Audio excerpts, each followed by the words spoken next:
Good afternoon, everyone. I'm Kim Kongheiser-Freeman, and on behalf of the Women's Foreign Policy Group, I'd like to welcome you all to today's Foreign Policy and Technology conversation on responsible AI and what it means for national security.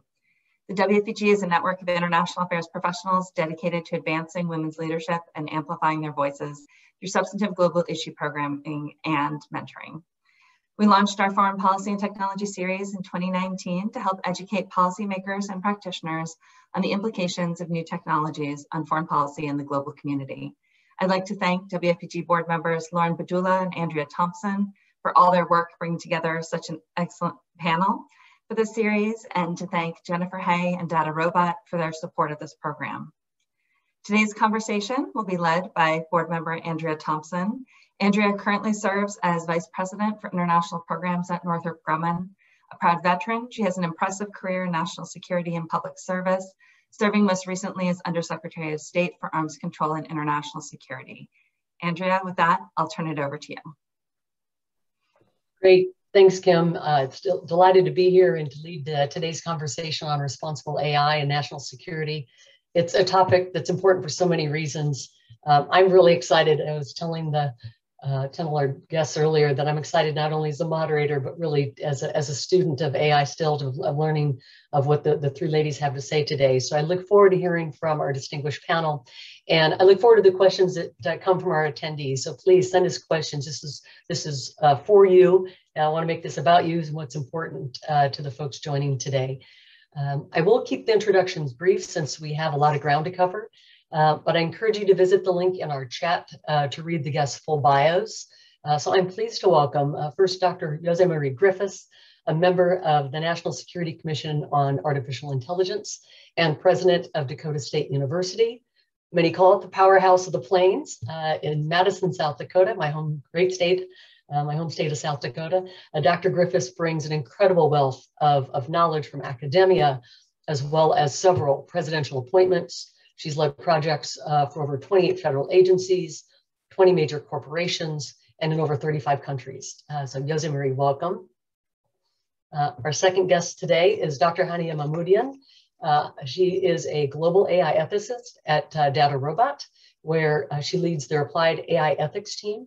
And in her career, she focuses on bias, privacy, trust, and ethics in AI and machine learning. So Haniyeh, Dr. Mahmoudian, thank you so much for joining us today. And our third guest is Jacqueline Tame. She joined Landis as their Vice President of Innovation after an impressive career in public service, during which time she served as the Acting Deputy Director and Chief Performance Officer, really cool title, of DoD's Joint Artificial Intelligence Center, the JAIC. She's also advised the Undersecretary of Defense for Intelligence and Security and members of the House Permanent Select Committee on Intelligence, the HPSC. So we have a wealth of expertise for our panel today. And as with all of our programs, again, I want to include your questions. So please send them in during the conversation. There's the Q&A button at the bottom of your screen, and we hope to get to as many questions as we can. Again, a very important topic and a lot of folks attending today.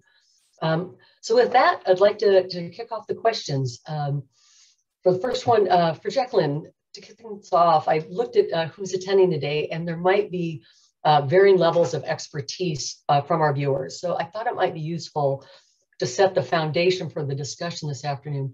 How did you define AI during your time at the Department of Defense, and particularly at the JAIC? And then as a second part of that, what lessons did you find within the defense community for AI policy that we could apply to the private sector? Thanks. Yeah, sure. Thanks, Andrea, and thank you so much for having me. This is such an important group. I'm so pleased to be a part of today's panel and to join my esteemed colleagues on the panel. So thanks again for that. In terms of the definition of AI that we used at the department and that I use in my sort of previous role at the JAIC, and I'm going to quote the DoD AI strategy, right? Because if I am a good DoD civilian, or if I was a good DoD civilian, I cannot deviate from the definitions that are published in the strategies and the policy documents that we have. And that is important, actually, because we use them for a whole host of things, and you don't want to deviate too significantly, especially because we do define AI sort of differently in different sectors. So we used the definition from the 2018 DoD AI strategy, which still stands, that is the ability of machines to perform tasks that normally require human intelligence.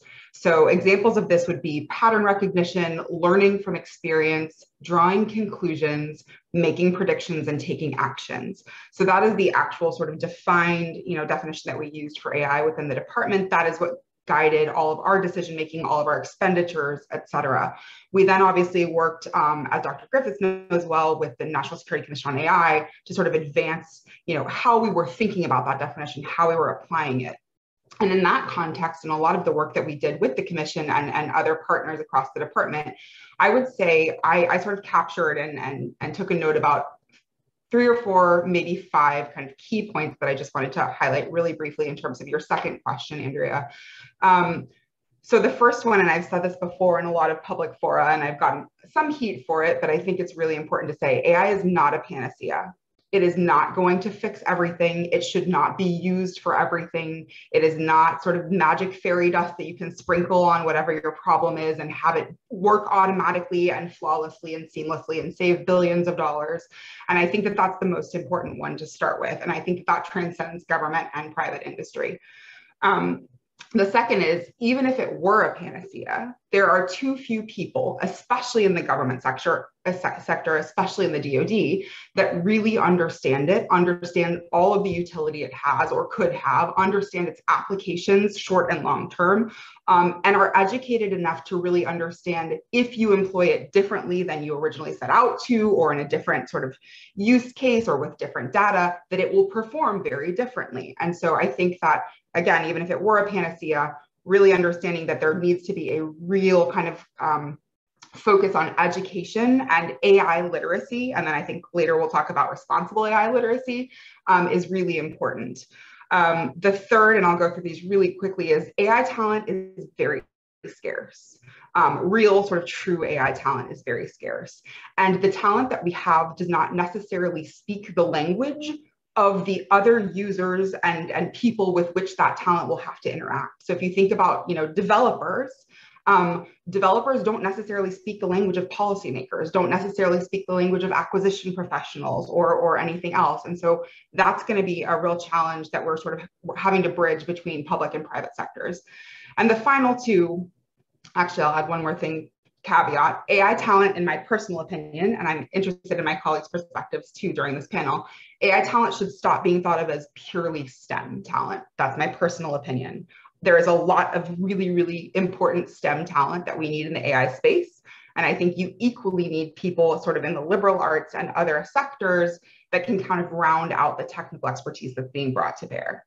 And the final two, just really briefly, is test and evaluation matters immensely.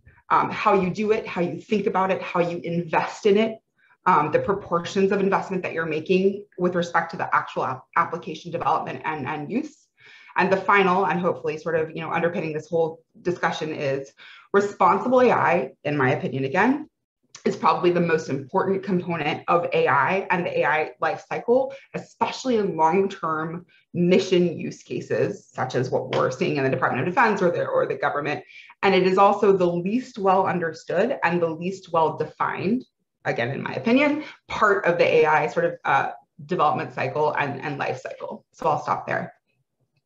Yeah, what a great start. You triggered, I'm describing like my follow-on, 4 or 5 questions with that. And so again, hopefully some of the viewers had some thoughts from that, which it's a great, you've got some great points. And to transition the question that I had for Dr. Griffiths, for José-Marie, serving on the National Security Commission on AI, where you led the workforce and talent line of effort. Back to Jacqueline's point, the report came out this spring, and I would encourage all of you, it's a hefty read, but there's an executive summary. You don't have the time to read the entire report, but it is foundational to what we're doing as a nation.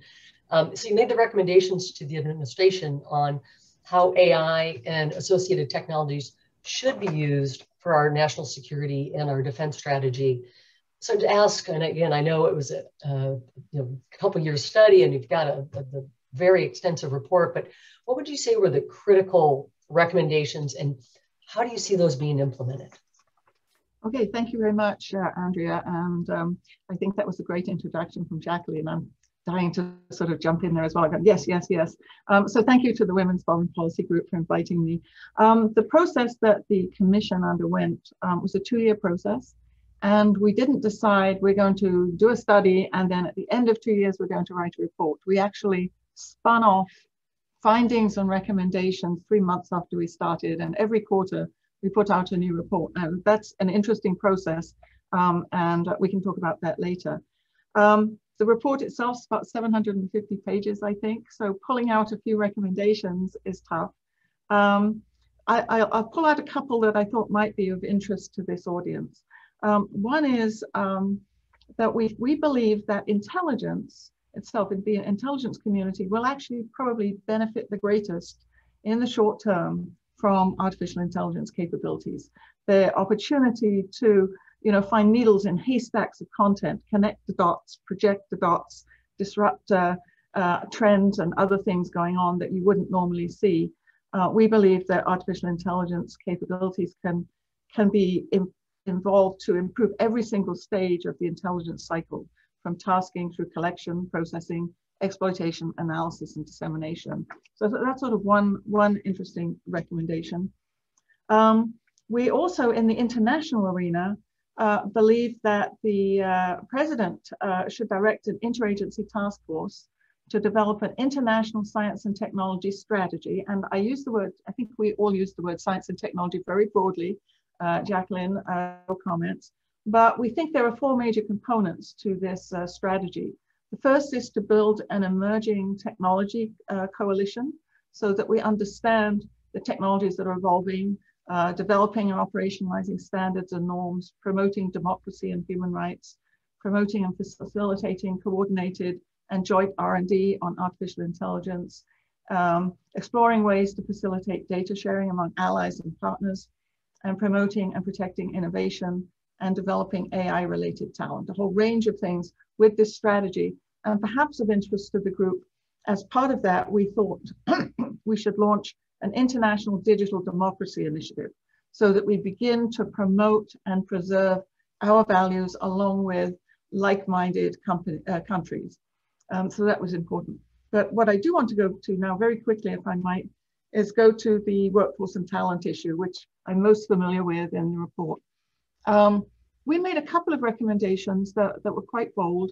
One is we recommended establishing a civilian National Reserve Digital Corps for people who are in the private sector and in academia to provide part-time help to the government, because the government, you're absolutely right, Jacqueline, simply doesn't have the capacity and the workshop right now. And the measures of just let's get a few more people isn't going to cut it.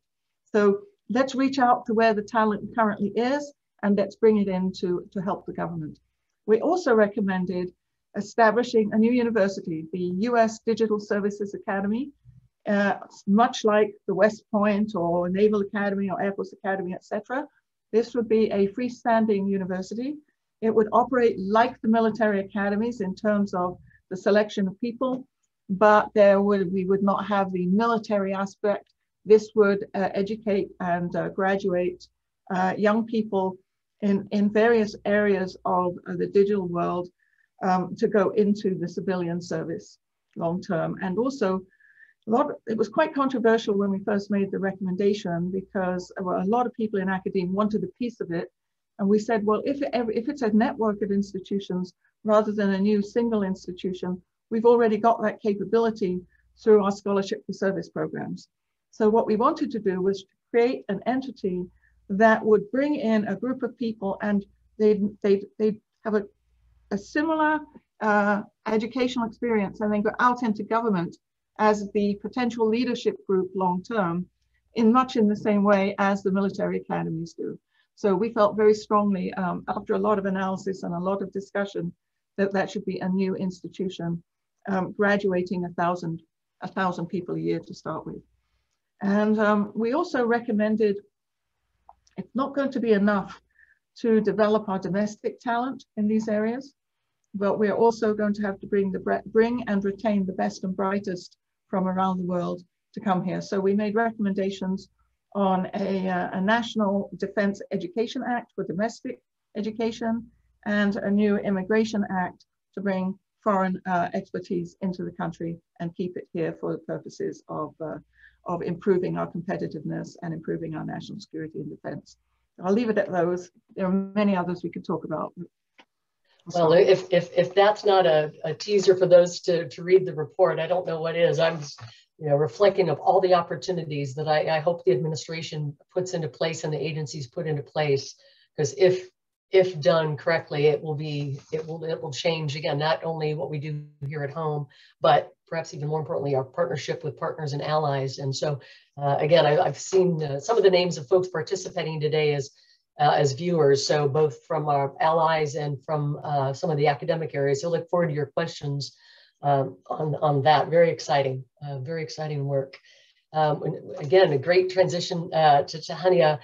Looking at now with the work being done by DataRobot and the team, and in your previous experiences, with the rapid expansion of availability of data and AI's ability to process it at incredible speeds, it's changed everything that we do, from, as we did talk to as an old former intelligence officer, from intelligence work to political advertisements to corporate marketing, and just so many touch points.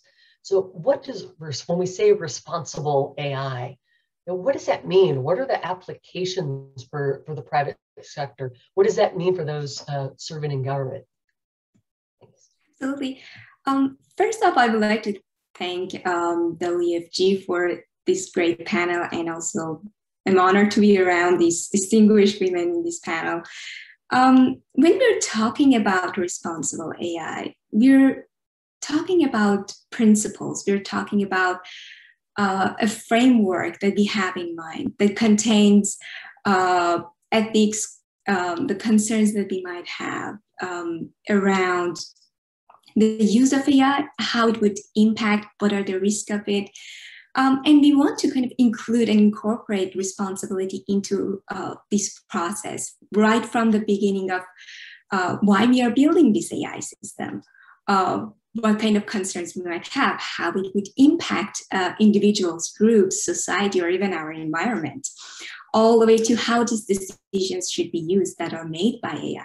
You kind of mentioned some of the applications of AI, like customized ads. Probably the way we can think about it, as Jacqueline mentioned, these AI systems are not perfect, right? They make mistakes. In terms of the ad situation, probably the customers won't click on the ad. But when we're thinking about healthcare, not being enrolled to a treatment that a patient needs, that can have dire consequences. So for those situations, how are we using this AI system? Probably we are going to have some responsible processes in place rather than AI system making the decisions. Maybe this system would be used as kind of aiding system that provide insights and information to physicians and specialists, and they would be the ones who are making the decisions. So that's how a responsible AI framework would look like. And the private sector in recent years has started thinking about these processes, and we've seen that a lot in various industries. The conversation around the need for that, and different companies are starting to have these type of frameworks that are relevant to their work, and they're implementing that into their system. And we've seen that, as mentioned by other panelists, on the government side as well. We've seen that the ethics principles from DoD, as well as the intelligence community. So it's coming out, which is a great news, but there needs to be more focus on that as well. Oh, great. Thanks for raising that. And I think we'll probably talk a little bit more, and others may have questions on, the human in the loop. As you hear us, like, how do we use these to enable and augment, but to ensure that there is another set of eyes, which if we get back to Jacqueline, on your work at the JAIC, AI has the dual use, as Haniyeh just mentioned. There's so many different applications. We can use it for military purposes. We can use it for civilian purposes. How did you see in your time at DoD, how does that complicate our efforts to develop a policy for it? I know during my time at the State Department, we reached out to allies as we were just sharing best practices and lessons learned on how do we get our policies in place. And quite candidly, some countries were very forthcoming and says, yep, this is what we're thinking on how you maximize the applicability of it. And other countries, quite candidly, said, no, some wanted to put, box it in a bit. And other countries are like, no, we don't need ethics for it. We can just have a bit of a free-for-all. So it is a wide range when you look at our allies. What was your experience as you looked through the policy development for AI? Yeah, it's such an important question. And I actually would just offer to this audience that I sort of think about policy development in two ways. Because of my own background, I think about sort of the traditional, what we call policy within the department or policy within the intelligence community, sort of the documents that govern the way in which we do things, make decisions, fund things, et cetera. And then you sort of have the broader sort of big P policy, kind of how are we behaving? What is the foreign policy framework or even the defense policy framework that governs all of those, actual documents, et cetera. And I think that you have to kind of look at this question through both of those lenses. For the kind of little P policy, the actual, the direct, if you're a Department of Defense person, right, the directives, the instructions, the manuals, same with the intel community. I think that one of the things that's really complex is that both our industry partners and our international partners and academic partners and nonprofit partners, to the extent that we are engaging with them in the department, effectively have to follow those directives and instructions and manuals, even if they're not beholden to them, right? So as we in the JAIC were thinking through how we were going to think about and codify our AI acquisition practices, just as an example, which is an area that we really sort of we're devoting, and the JAIC is still devoting a lot of really important thought and time and interest to doing, because acquiring AI applications, AI-enabled applications and systems, and even sort of acquiring AI talent, as we talked about before, does not necessarily look like how we have traditionally acquired or procured things in the past, especially if you're thinking about sort of hardware versus software life cycles and times and everything else. And so if you think about, as I said, kind of, the development of the codification of, and then sort of, following the compliance with those documents that guide what we're doing, you not only have to think about how AI acquisition is going to be perceived and acted upon by our acquisition professionals within the department, or by our end users, or by our decision makers, but you have to also think about how that's going to impact the bottom line of our industry partners that have to, frankly, that are better suited to provide capabilities in a lot of different areas, in large part because of that tech talent that we just sort of issue that we talked about just a minute ago. You have to think about, foreign frameworks, like international arms control frameworks, and how these kind of systems could potentially be used, how they must be interoperable if we're going to be using them together. So again, from sort of a little P policy perspective, thinking through the word choice that we're using as we develop these documents and as we revise them and as we adhere to them, thinking about how we need to actually codify the definitions and interact with all of those different stakeholder and partner groups as we develop and execute them, I think is really important. So a lexicon discussion at a minimum is really important. And to sort of segue to the big P policy, and I'm going to use our international partners as an example here. The JAIC launched something called the AI Partnership for Defense in, I believe, early 2019. And the JAIC has had, sort of on behalf of the department, several interesting, summits effectively with, at the time, 13 partners, international partners, to include the US, around, different things such as how do we think about responsible AI as an international coalition where our interests are different in the civilian sector and the military sector, how do we think about AI applications for defense? How do we define these things? How do we know that we're not talking past each other when we talk about things like lethal autonomous weapon systems, as we get into sort of UN discussions? And I think that honestly, the main thing that needs to happen now, just given where we are in our understanding of the technology, our proliferation of the types of technologies, especially in mission applications, is just having those conversations. It seems pretty low level or sort of, low key. I think people sort of expect people to say, oh, we should be, writing international treaties on these things together. Yes, we should, absolutely. But at this point, given where we are and given the education and kind of the different levels of understanding and the different levels of definition, country by country, industry by industry, in terms of public-private partnerships, I think the first and most important thing that we need to be doing is what we are doing, which is bringing people to the table, having discussions, making sure that we're not talking past one another as we are thinking about these really important, longer term implication issues, and then not only learning the lessons that from those conversations, but codifying them, remembering them, and continuing to instantiate them and build upon them, right, as the technology changes and as the landscape changes. Oh, great point on the international piece. And again, I was having some flashbacks to my time at the State Department when we had just kind of started that work with emerging technologies and AI, and so incredibly important to work that common lexicon with our partners. And I know there are some viewing today, so look forward to the questions from some of our non-US partners in this area.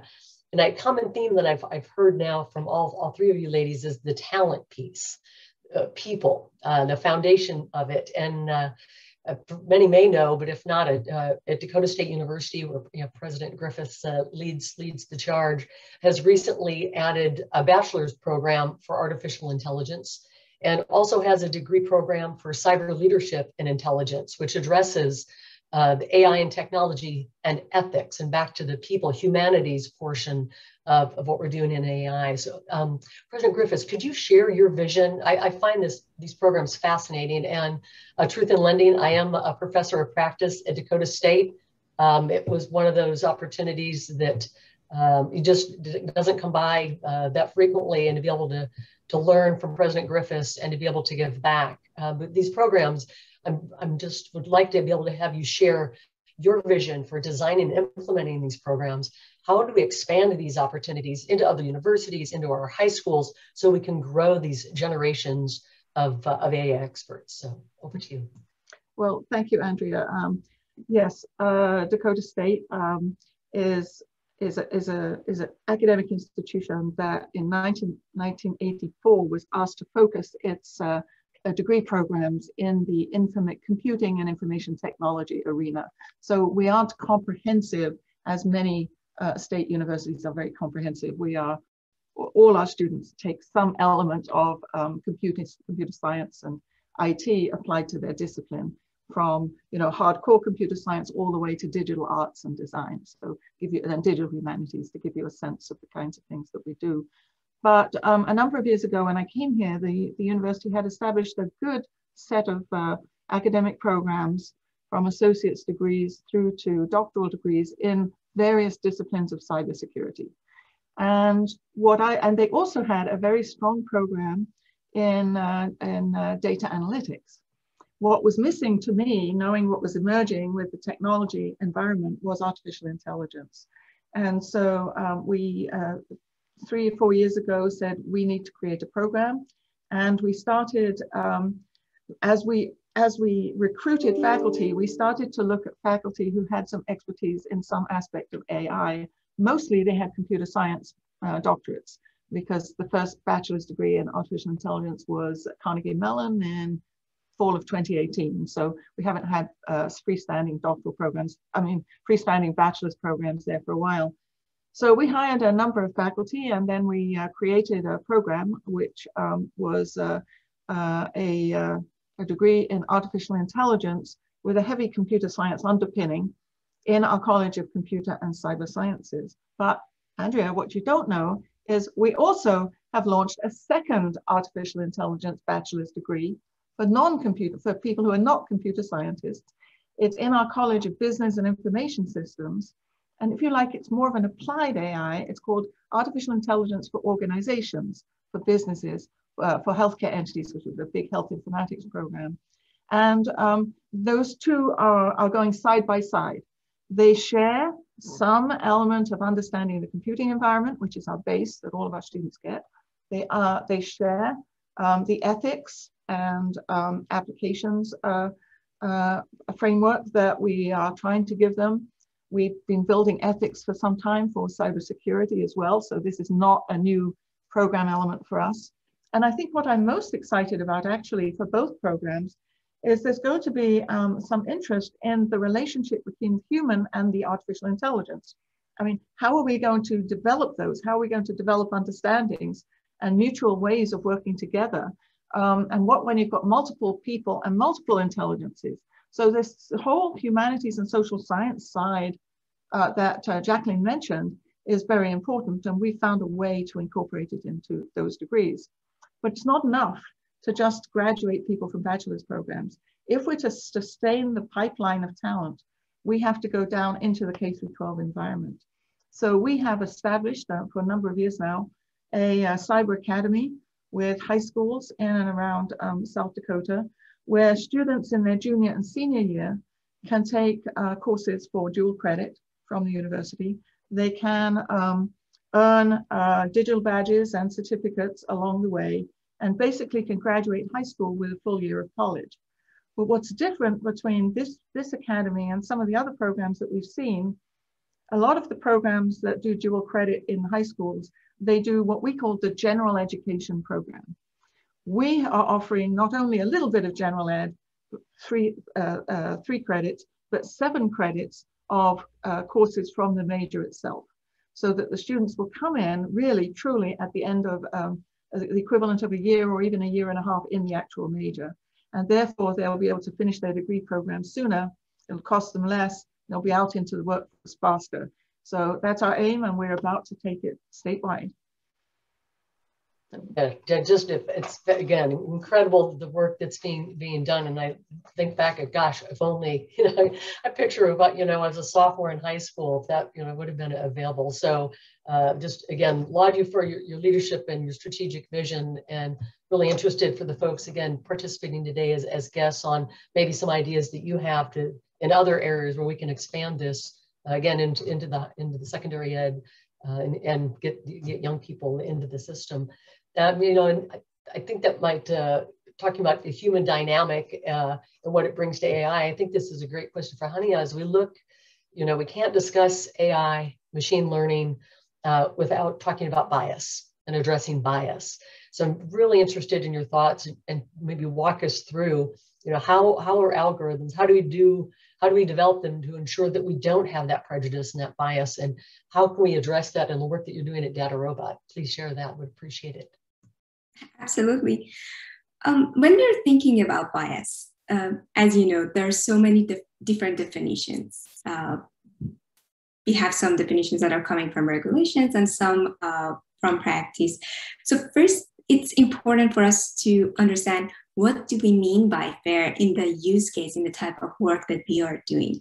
Then we would be able to identify if we see it or detect any bias happening in our system. And the next step for us would be also understand where this bias is coming from. The main ingredient for machine learning and AI is the data. So are we using a data that has historical bias or bad practices in it?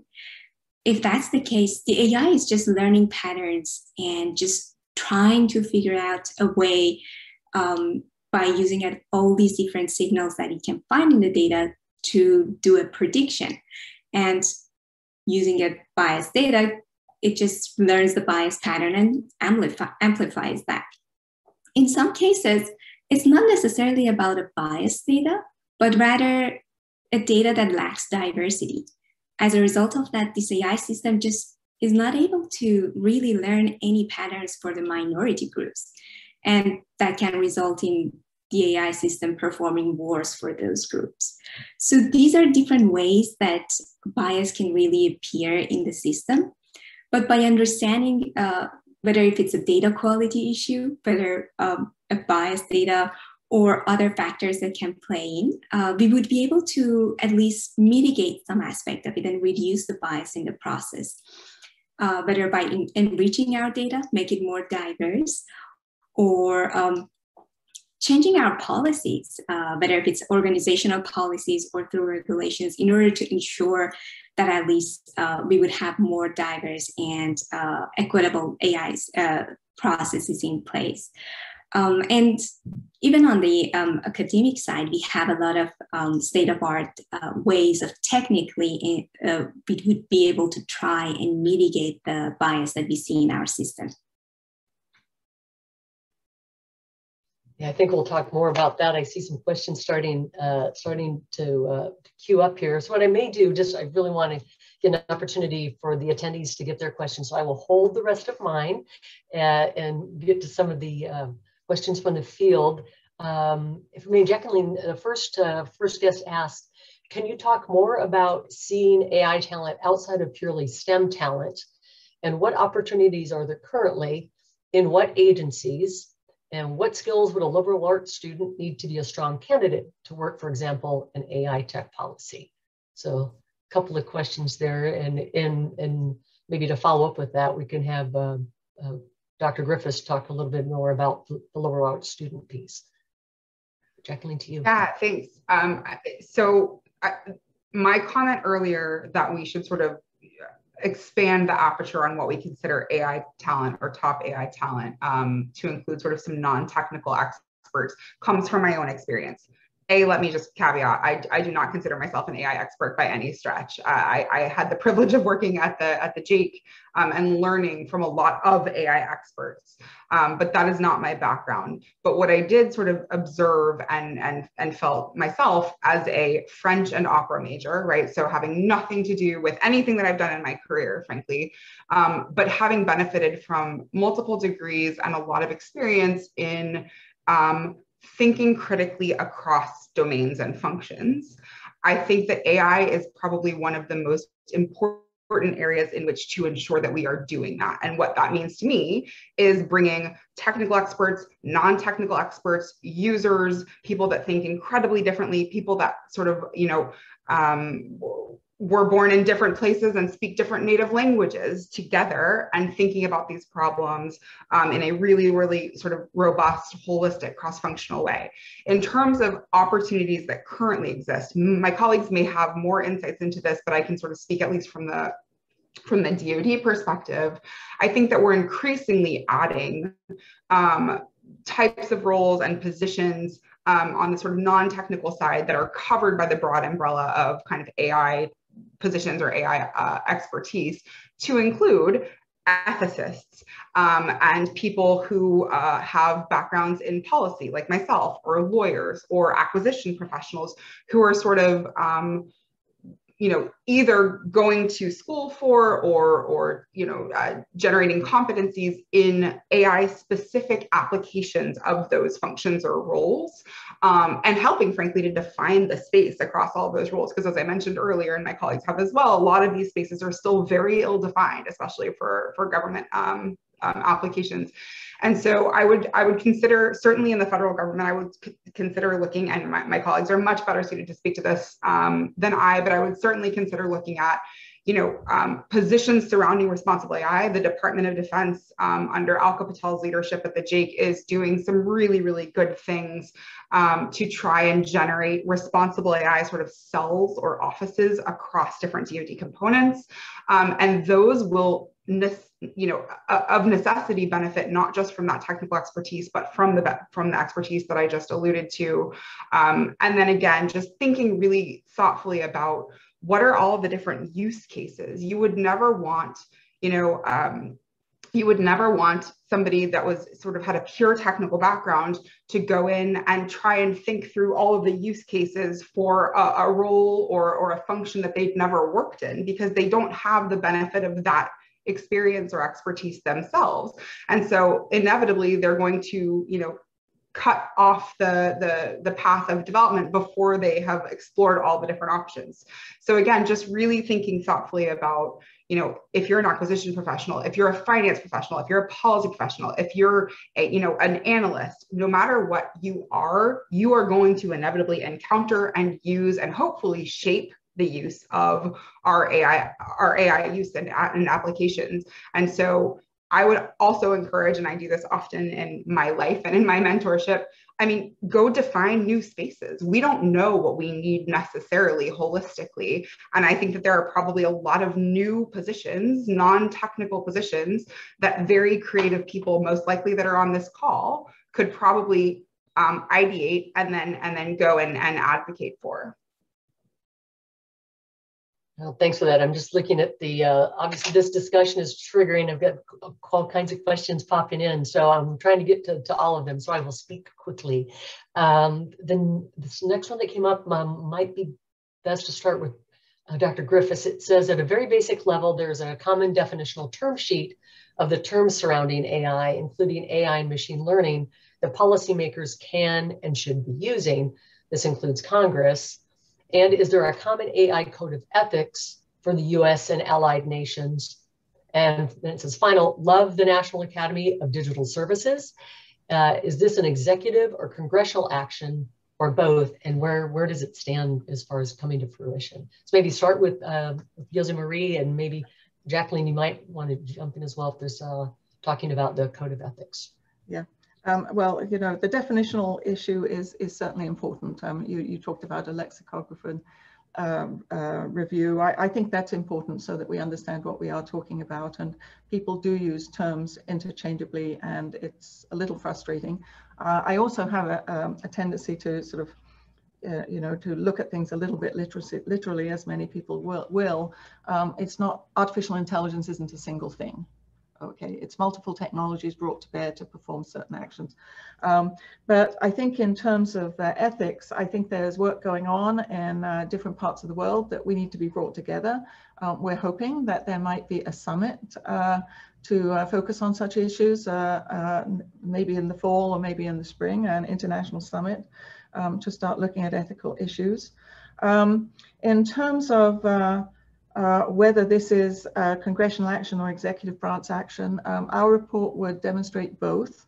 One of the things we did with our process, in addition to sort of articulating our findings and then our recommendations, was after we had our recommendations out in the world for a while with a lot of feedback from people, as we refined those recommendations, we started to develop actions for both the executive branch and Congress. And I think that actually has facilitated the conversations about our report, because you can go to a congressional committee staff and talk about it with the recommendations you've made on the kinds of actions they might take. So I think at bottom line, this is seen as you know, an area where there is some urgency. If there was any single thing we found in our commission, it was this sense of urgency that I like to say actually increased as we moved along. We can't sit back and wait. We can't wait for the perfect answer. We can't wait for the final language niceties. We can't wait for all the ethical issues to be addressed. We're going to have to work on this as we're going along. And the important thing is that we start to have those conversations and maintain them with the right people while we're starting to move forward. Then a final comment, I think, on if I could just go back, if I might be allowed, to the previous issue, and something Jacqueline said in her very first statement was the importance of testing. I think there's a tremendous opportunity for people outside the hardcore AI development domain to bring their expertise and their context to bear in helping to develop appropriate testing scenarios, as testing is, in fact, one of the most critical things that's going to ultimately lead us to responsible use. No, great point. And I think we'll probably need about a 3-hour, we're looking at the questions, I think we're going to have to do a 3-hour webinar to get to these. So you keep it going, keep the questions coming, folks, and we might have another one of these later in the year. Haniyeh, you talked about all the work that you've done at DataRobot and reaching out to allies and others. One of the questions asked is, what countries or bodies could be our strongest allies in a transatlantic collaboration on AI standards? So the EU is one of our allies, and they have a very strong regulatory body. Coming up with the GDPR and the new regulation, they're setting the standards for themselves in order to both ensure that their AI system is responsible, as well as protecting their citizens. So that definitely is something that's good. We would be able to benefit from, and by engaging and having the collaboration with them. It would be essential, especially on the private sector, which we're, companies are working internationally, and having a standard way of handling, let's say, bias and fairness would be beneficial for these companies as well. It brings clarity and standardization in the process for them. Oh, great. Thanks for sharing that. So I know all the work that you've done globally. It's always interesting to hear the different perspectives from both different allied governmental bodies and from the corporate sector. Speaking of government bodies, a note from Kathleen says, the Secretary of State Blinken today had said, we need a State Department and a diplomatic corps that treats cyber and technology like the central issues that they are. We're looking for outstanding people, for talent who want to make the leap to government. May I get an amen? That's just a personal comment. How do we train generalists in government to develop a better understanding of AI and its implications? So perhaps maybe both José-Marie and Jacqueline, both from the JAIC government side and the talent side, can address Kathleen's question.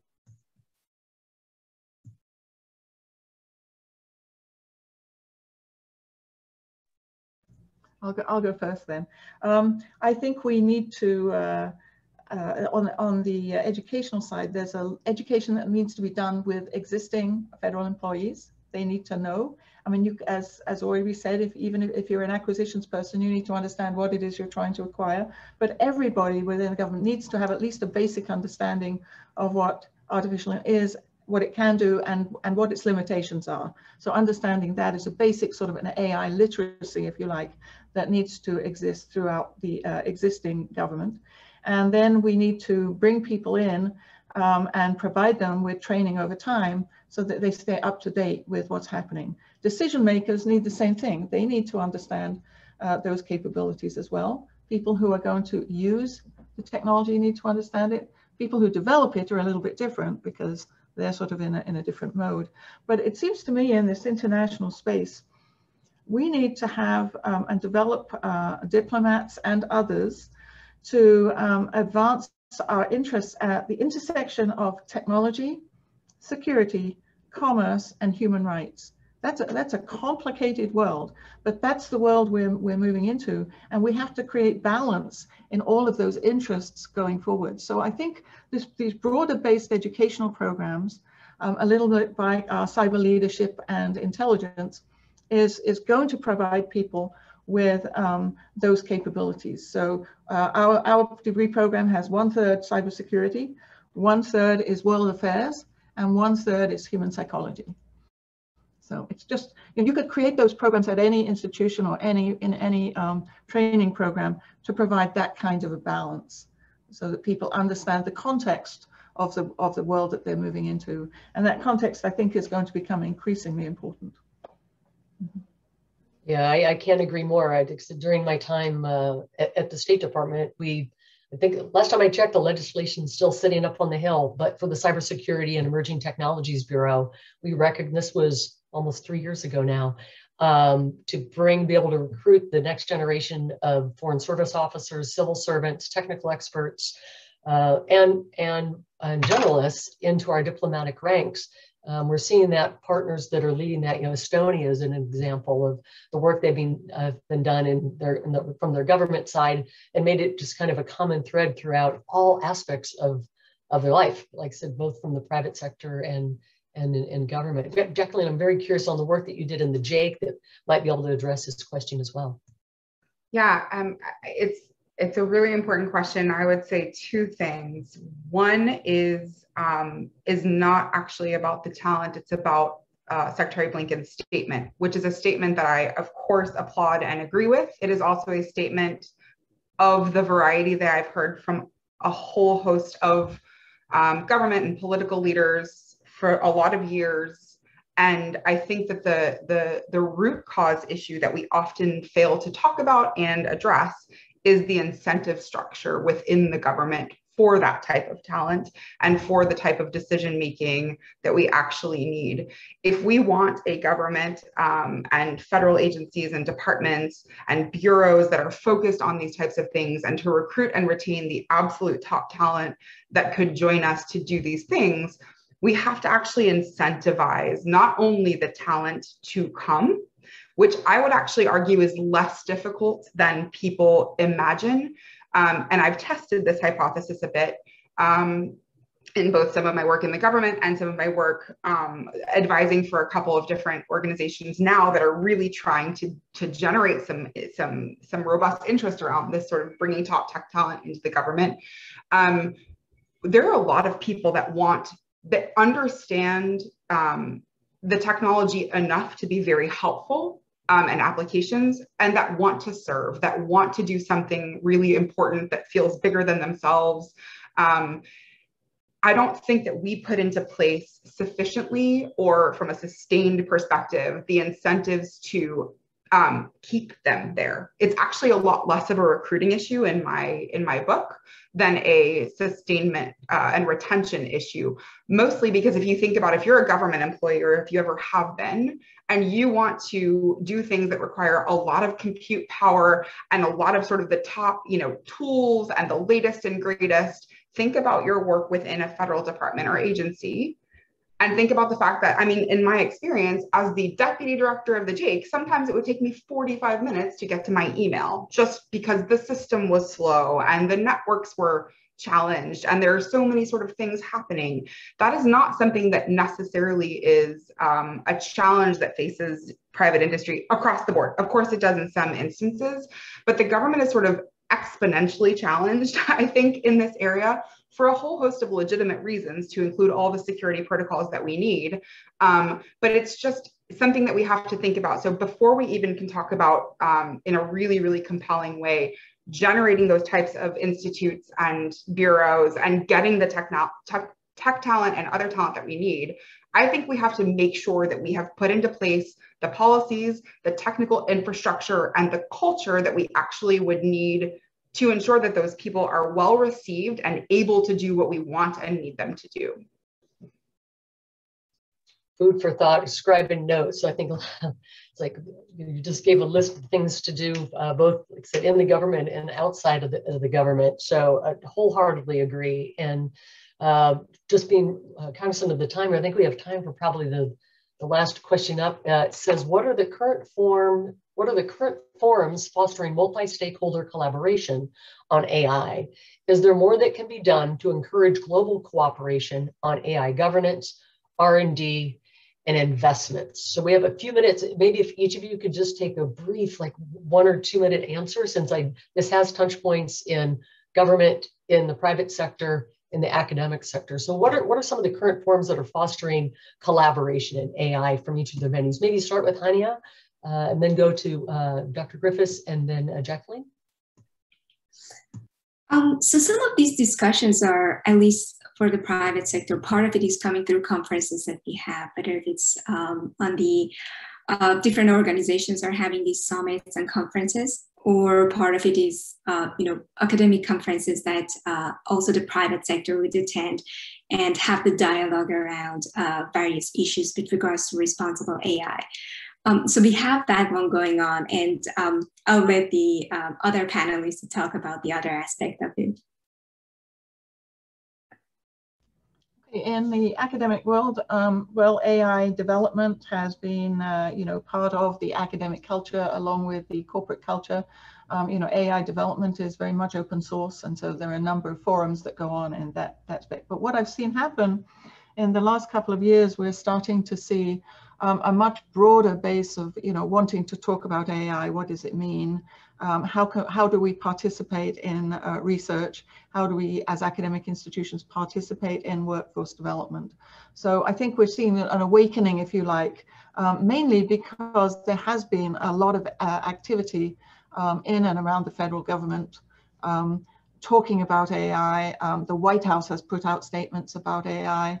Congress has developed pieces of the National Defense Authorization Act with AI components in it, et cetera, that the academic world beyond the hardcore AI computer science developers is starting to recognize there's something here. We need to be ready. We need to educate our students for this future. And so I certainly, by the number of invitations that certainly come to me, and I'm sure to my colleague panelists, it's really heating up now and everybody wants to talk about it. Yep, I agree. I have very little to add to my colleagues, except I'll just kind of reinforce the, DoD's AI Partnership for Defense, which I think is really increasing its scope and focus, and frankly, some of the countries that are joining the National AI Initiative, as Dr. Griffiths just mentioned, sort of running out of the White House OSTP, I think we'll have some fora going forward for a lot of international discussion. And then last year, in addition to a lot of the industry kind of leads, the World Economic Forum began to tackle some really interesting AI acquisition and responsible AI practice issues that I thought was a great use of that forum as well. And I think to the points of my colleagues, a lot of different fora and industries and academic institutions are starting to do this. So just kind of continue to look for great things and then build them where they don't exist. Ladies, thank you for this discussion. Again, so much food for thought, so many incredible actions that the three of you have already done to build what we have, but so much more yet to do. The three of you are such an integral part of making the difference and making that happen, as are many people that are joining us today. So thank you so much. And I'd like to turn it back over to Kim. Thank you, ladies, so much. Well, thank you, Andrea, and thank you to all of our speakers and to our participants for all their great questions. Support like yours is so critical to enabling us to continue to hold issues-based discussions and amplifying the voices of women leaders in international affairs. So I hope you'll stay connected. Join us for future programs, join us as a mentor, join us as a member, and that we'll see you again soon. Thanks so much.